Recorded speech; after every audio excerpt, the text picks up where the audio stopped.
I played over 40 game demos during Next Fest, and here are the games that I thought were interesting enough to wishlist. Spooky Scary Horror Edition. Do you want to play Dead by Daylight alone? Then check out Harvest Hunt. You play as a random villager selected to harvest the ambrosia that grows outside the safety of the village. Each round, you'll be able to sacrifice some of your blood to access better items, stock up locations, and prepare to attack or hide.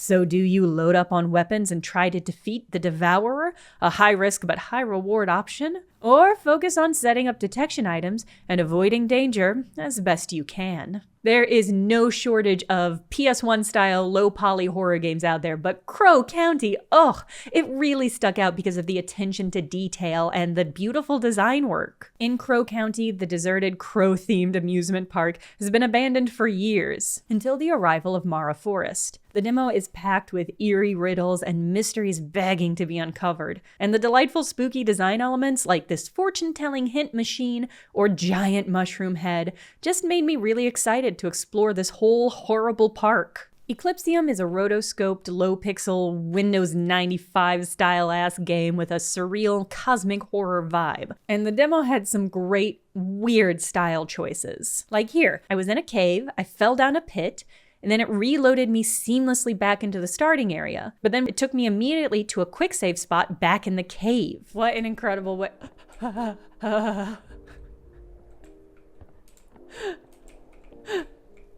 Holy fuck! Those are the kinds of startling choices that I look for when playing a demo, which got me interested to see more from Eclipsium. In Children of the Sun, you play as a psychic sniper trying to eliminate a cult one bullet at a time, literally. In each stage, you get a single bullet, and you have to guide it through all the enemies using precise angles and some slight trajectory changes. It's a sniper puzzle game with moody, dark, and neon aesthetics that reminded me of the TTRPG Morkborg. And a flashing light warning for this game, because the fail screen is like bright yellow text flashing all over otherwise dark backgrounds, and is sure to burn out the eyes of some gamers gaming in the dark. I'm not sure what to call this genre of neon doom cyberpunk dystopian gore fest, but Mullet Madjack stuck out because of the intensely 90s anime aesthetic. You're conscripted into a streaming app to save an influencer, and you have to kill someone every 10 seconds to stay in the game. The bouncy FPS movement reminded me a lot of Neon White,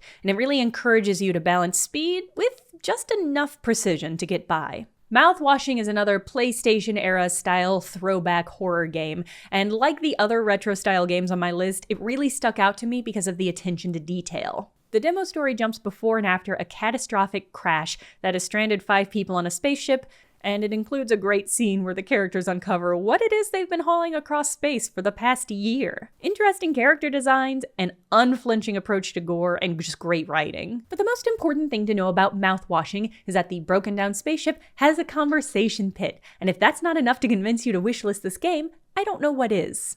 Silkbulb test.